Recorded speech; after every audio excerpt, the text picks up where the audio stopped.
بسم اللہ الرحمن الرحیم۔ السلام علیکم ورحمۃ اللہ وبرکاتہ۔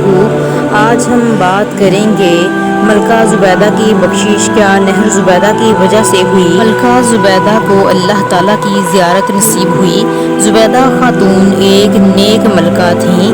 اس نے نہر زبیدہ بنوا کر مخلوق خدا کو بہت فائدہ پہنچایا۔ اپنی وفات کے بعد وہ کسی کو خواب میں نظر آئی۔ اس نے پوچھا، زبیدہ خاتون آپ کے ساتھ کیا معاملہ پیش آیا؟ زبیدہ خاتون نے جواب دیا کہ اللہ رب العزت نے بخشش فرما دی ہے۔ خواب دیکھنے والے نے کہا کہ آپ نے نہر زبیدہ بنوا کر مخلوق کو فائدہ پہنچایا، اس کی تو بخشش ہونی ہی تھی۔ زبیدہ خاتون نے کہا، نہیں، جب نہر زبیدہ والا معاملہ پیش ہوا پروردگار عالم نے فرمایا کہ یہ کام تو تم نے خزانے کے پیسوں سے کروایا ہے، اگر خزانہ نہ ہوتا تو نہر بھی نہ بنتی۔ مجھے بتاؤ تم نے میرے لیے کیا عمل کیا؟ زبیدہ بیگم نے کہا، میں تو گھبرا گئی کہ میرے ساتھ اب کیا ہوگا، مگر پروردگار عالم نے مجھ پر مہربانی فرمائی۔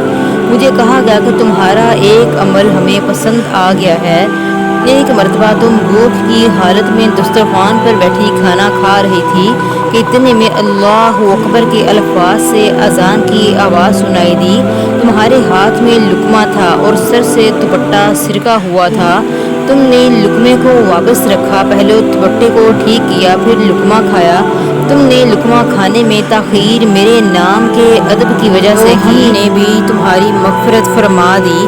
پیاری بہنوں، ہمیں بھی ایسی عورت بننا چاہیے کہ قیامت کے روز رسول اللہ صلی اللہ علیہ وآلہ وسلم دیکھے تو فرمائے کہ یہ وہ عورت ہے جس نے میرے ذریعے لائے ہوئے اللہ کے احکام کو یعنی قرآن مجید کو اور میرے بتائے ہوئے طریقوں یعنی کہ سنت نبوی کو اس وقت زندہ کیا جب میری امت کی عورتیں بگڑ چکی تھیں۔